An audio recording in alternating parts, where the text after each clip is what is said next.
Okay guys, we're out here at this pond. Now from what I've heard, are some giant catfish in here. We're going to be doing a little bit of catfishing today. Because it seemed like on my last catfishing video, a whole lot of people really liked that. But today, we're going to be using something a little bit different that I very rarely use. It's actually night crawlers. These things are from 4th of July last year. So that's about 9 or 10 months old. Let's see if they're even alive. Okay, well, change of plans. All the worms have become petrified and turned into a rock. I'm going to have to go get a backup bait. Okay, I got the bait. Straight up bread. Now, the way we're going to fish with this bread may be a little bit different than most people think. What we're actually going to do is cut it up in little pieces like that, you know, and chum. Now, we're not going to chum it too much. We're going to chum about one piece. And since these little pieces of bread float, what's best case scenario is if you can get something real light, just a hook, and let your bait float. Now, I've done this a time or two, but yeah, let's go throw this bread in. Now, I'm just going to aim. Nothing special. Just get it out there in the pond. There she goes. We already got some hitting it. That might be a bluegill. Probably a bluegill. But still, the catfish will come. They'll come.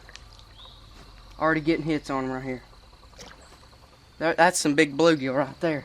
And what we just done is started a feeding frenzy, but we've actually started it for both catfish and bluegill. So we may actually catch both today. Now, since I just ate all that bread on top water, I'm not even gonna ball this up, just barely even hook it right there in the corner. Just like that right there. I'm just gonna flip it right in there where I just threw all that other bread. Right there. Now let's see how long it takes. They've already hit it. They didn't bite the hook that time, but definitely hit the bread. They'll be back. There they are. They're hitting it right now. Let's see. There she goes. She got it. Now that's a hammerhead bluegill. Oh my Lord. Mother Jones. Oh my Lord. Now that is one of the bluegill you can straight up lip. That is what you call a good 1 pound bluegill right there. Look at this. Ooh. Look at this. I can barely wrap my hand around it. This thing is the size of my head. Look at it. This thing's bigger than my head. That's a giant right there, but oh boy. Like a little piranha, like a little pond piranha. We're gonna get this one back in there and try to get her cousin right here. Oh my goodness. That one bent my hook right there on the shaft. See it right here? That stinking bluegill just bent that. That is a giant. We're going to put another piece of bread in there, pitch it in the same spot, and try to get the same exact result. Hopefully today we'll get on some catfish, but I'll tell you what. If we don't end up getting on some catfish, I'm not going to be mad. Let's see, they're already on it. Done got him. Thought my reel's messing up. Done got him that time. Yeah, same fishing, semi-different results. Now this is, I guess what you'd say, a normal little sized bluegill. Really fun to catch, but we're after the machos right now. Now we're gonna do the same exact thing. Let's see if we can make this 3 casts in a row. Here we go, 3rd cast. Hopefully 3rd fish. Oh, he had it right there, or she had it, or whatever gender that fish is, I don't know. I'm gonna chum. And that's the best part about fishing with bread. You're not gonna run out of money chumming the water. Another great thing about bread is it's not that hard to find. You can do it like I did, walk right up to the house right beside the pond, knock on her door, say, hey, can I have some pieces of bread to fish with? And then, you know, here they come, handing you 5 pieces of bread, just like that. It's just that easy. It also helps that she was my aunt, but still. And I'm actually sight fishing now too, because I can see the bluegill and I can see my bait. Once they suck it in, I know they got it. Just like that. When your little bait ball disappears, oh my gosh, that means they got it. And this right here is another macho. Tell you what, catfishing's fun, but I mean, I can't say that catching head-sized bluegill isn't fun. Boy, that's fun. And right now I'm going to answer a lot of comments. Why don't you eat those things? First, I'm going to wipe off the lens. Well, because this isn't my pond. And if I ate this sucker, then I couldn't come out here in about a month and catch him again. Now I'm going to answer another comment. Why did you throw that fish in so hard? It's probably going to go away and die.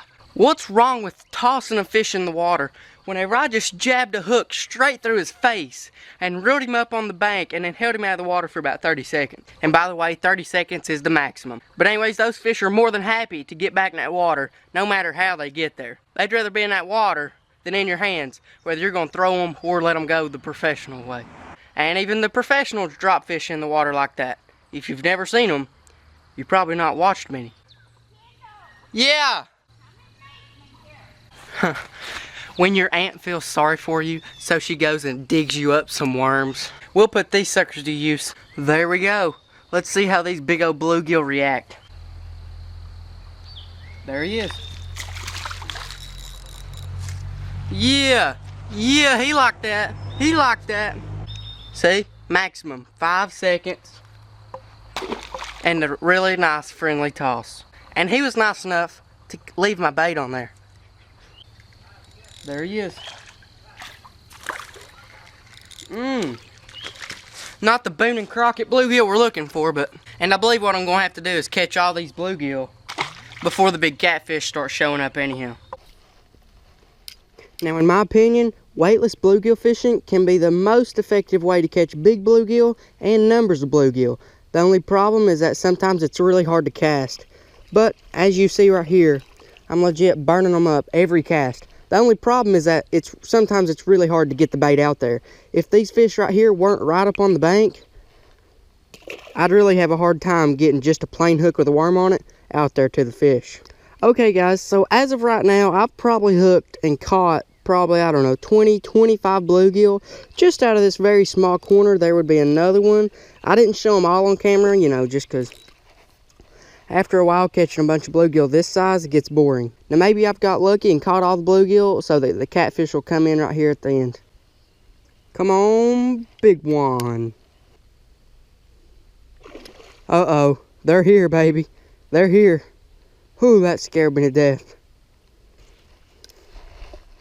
The big ones are here, baby. The big... Okay, guys, there's not really a good place to lip him, but I'm just going to have to get down here. This is a really steep bank, but I'm just going to have to do it. Here we go. Got him. Stop biting me. Stop biting me. Stop biting me. Stop biting me. I got him. I got him. He's biting me. He's biting me. He's biting me. Get off.